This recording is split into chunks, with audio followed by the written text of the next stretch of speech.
بالکل نہیں پہچانتا۔ اللہ جس کی مدد کرنا چاہے اسے ہرا سکتا ہے کوئی؟ لیکن اللہ کس کی مدد کرے گا؟ جو مال کو بھی بچا کے رکھے، جو شادیوں پر خرچ کرے، جو اپنے بچوں اور بچیوں کی ایمانی تربیت نہ کرے۔ ابھی تک کی ہماری اطلاعات کے مطابق 5000 مسلمان لڑکیاں ہندوؤں کے ساتھ بھاگ چکی ہیں، ہندوؤں کے ساتھ شادی کر چکی ہیں اور دھرم پریورتن کر چکی ہیں۔ اور ان میں سے کچھ بیٹیاں ان لوگوں کی ہیں جو اپنے علاقے میں بڑے دیندار مانے جاتے ہیں۔ کیا ہو رہا ہے کچھ خبر ہے آپ لوگوں کو؟ اس لیے کہ ہم نے اپنی بچیوں کی تربیت نہیں کی، ان کو دل میں ایمان ان کو نہیں سمجھایا، ان کو اسکول کالج بھیج دیا، ان کو موبائل دے دیا اور وہ دوستیاں کر رہی ہیں۔ اور ادھر دوسری طرف پوری سازش ہے کہ زیادہ سے زیادہ مسلمان لڑکیوں کو پھنساؤ، ان کے دھرم کا ناش کرو اور چند مہینے ان سے مزے لے کر ان کو لیمو کے چھلکے کی طرح پھینک دو، ان کی زندگیاں برباد کر دو۔ یہ باقاعدہ پلاننگ ہے۔ اور لڑکیاں ایسی بے عقل، بلکہ ماں باپ ایسے ناسمجھ کہ ان بچیوں کو بتایا ہی نہیں کہ باہر ہو کیا رہا ہے۔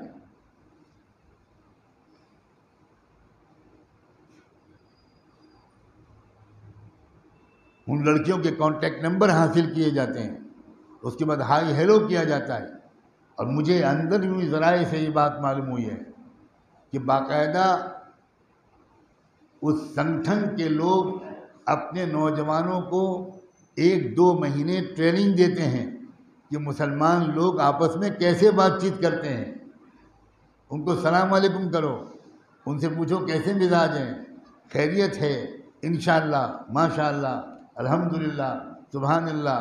ان نوجوانوں کو سکھایا جاتا ہے اور میٹھی میٹھی بول بول کر یہ ہماری بالکل ناسمجھ لڑکیاں اور ناسمجھ ماں باپ کی ناسمجھ لڑکیاں ان کے لیے در نوالا بن رہی ہیں۔ اور ہم کچھ نہیں، ہمارے کان پر جو ہی نہیں رینگ رہی۔ آپ میں سے کسی ایک کی رات کی نیند حرام ہوئی ہے یہ خبر سن کر؟ کیا بے غیرتی ہے! آپ میں سے کسی ایک دسترخوان پر سے اٹھائے کہ آج مجھ سے کھانا نہیں کھایا جائے گا؟ اللہ کے رسول کی امت کی ایک بیٹی کافر کے ساتھ چلی گئی، کچھ نہیں، ایبسلوٹ نارمل زندگی ہے، نہ کسی کی صحت پر اثر ہے، نہ کسی کی نیند پر اثر ہے، نہ کسی کی بھوک پر اثر ہے۔ قہقہے، ہنسیاں، فضول خرچیاں سب چل رہی ہیں اور قوم لوٹی جا رہی ہے۔ آخری موقع ہے، سمجھنے کا موقع پھر نہیں ملے گا، یہ میں بالکل صاف کہہ رہا ہوں، بالکل آخری، یہ آخری موقع ہے۔ اس کے بعد تو دجال کو آنا ہے، یہ سب اسی کی پوری تیاری ہو رہی ہے۔ اور 2 اسٹیج ہیں جہاں فیصلہ کن حق اور باطل کے درمیان ٹکراؤ ہو رہا ہے، اور وہ اللہ کے رسول پہلے بتا چکے تھے۔ ایک تو ہمارا یہ خطہ ہے، ہمارا یہ علاقہ ہے، اور ایک بیت المقدس۔ اتنا فرق پڑ گیا، بے خبری کا یہ عالم ہے۔ ہم بڑے خوش ہوتے ہیں کہ مسجد میں تھوڑے نمازی بڑھ گئے، یہ نمازی سمجھدار کتنے ہیں، یہ نمازی اسلام کے وفادار کتنے ہیں، یہ نمازی حق اور باطل کے ٹکراؤ سے کچھ واقف بھی ہیں، یا ان کو خالی اپنا کاروبار اور بچے اور انہیں کچھ پتہ ہی نہیں کیا ہو رہا ہے۔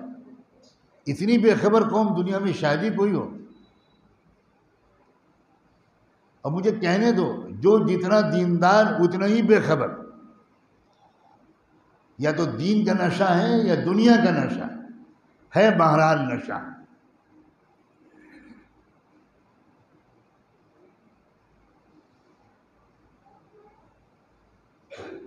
ایک زمانہ تھا، ابھی میرے بچپن کی بات ہے، میں بہت پرانی بات نہیں بیان کر رہا، 40-45 سال پہلے کی بات۔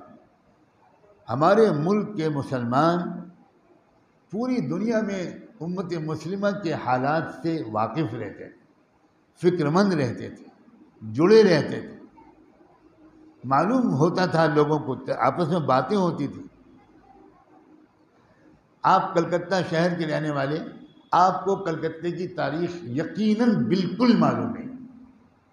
آپ کو کیا معلوم یہاں سے کون سا اخبار نکلتا تھا جس نے انگریزوں کی چولیں ہلا دی تھی؟ آپ کو کیا معلوم کہ مولانا آزاد کلکتے میں بیٹھ کر کیا پیغام دے رہے تھے؟ آپ کو کچھ خبر نہیں کہ کلکتہ ان کو کیوں چھوڑنا پڑا، کیوں ان کو رانچی جیل میں بند رہنا پڑا. آپ کو بھی نہیں معلوم کہ مولانا آزاد کی بیوی کا انتقال ہوا تو مولانا آزاد نے عدالت میں درخواست کی جب سیریس بیمار تھیں کہ مجھے 2 دن کے لیے جیل سے نکال دیا جائے، میں شاید بیوی کا جنازہ بھی نہ پڑھ سکوں. انگریز عدالت نے درخواست مسترد کر دی، لیکن انتقال کے بعد ان کو موقع دیا گیا.